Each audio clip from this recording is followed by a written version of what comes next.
रामकृष्ण हरी माऊली. मी आता जिजुरी या ठिकाणी आणि जिजुरी या ठिकाणी श्री संत ज्ञानेश्वर माऊली महाराज यांचा जो मुक्काम आहे त्या पालखी स्थळावर आहे आणि इथं जवळजवळ कमीत कमी 3 लाखाच्या आसपास हे वारकरी आलेले आहेत. संपूर्ण महाराष्ट्रातून वारकरी आलेले आहेत. बरोबर जिजुरीच्या जरासं पलीकड म्हणजे सासवड अपघात झाला होता आणि त्या अपघातामध्ये जवळजवळ 4 माता माऊली चं निधन झालं होतं, दुःखद निधन झालं होतं. येथे त्यांना सुद्धा आर्थिक मदत म्हणून जाहीर या ज्ञानेश्वर माऊली आळंदी यांनी मदत जाहीर केलेली आहे. त्याचबरोबर येणाऱ्या जाणाऱ्या वाहनांनी सध्या या वारकऱ्यांची घ्यावी व्यवस्थित चालवावी अशा सूचना या पालखी स्थळावरून वाहनधारकांना वारीमध्ये येणाऱ्यांना दिलेल्या आहेत.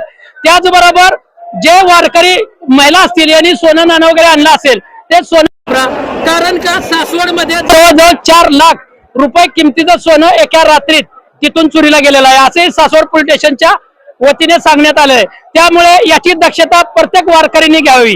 त्याचबरोबर अनेक वारकरी आंघोळीला जातात आणि त्यांच्यामुळे त्यांच्या वस्तू त्या ठिकाणी राहतात. ते सध्या तुम्ही वस्तू व्यवस्थित ठेवा, अन्यथा तुम्हाला आर्थिक वृद्धंड या वारीमध्ये चोरींची टोळी आहे आणि त्या टोळीकडून तुम्हाला बसेल. याची दक्षताही घ्यावी असंही श्री संत ज्ञानेश्वर महाराज पालखी सोहळ्याचे जे ट्रस्टी आहेत त्यांनी सांगितलेलं आहे.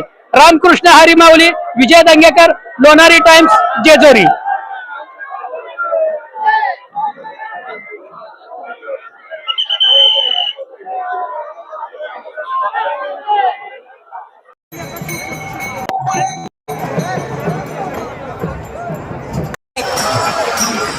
आणि समर्थ मंदिर दिसलं पाहिजे मला. घोळकानी मंदिर पकड, जेजुरी पकड, जेजुरी झेंडे घोळका जेजुरी.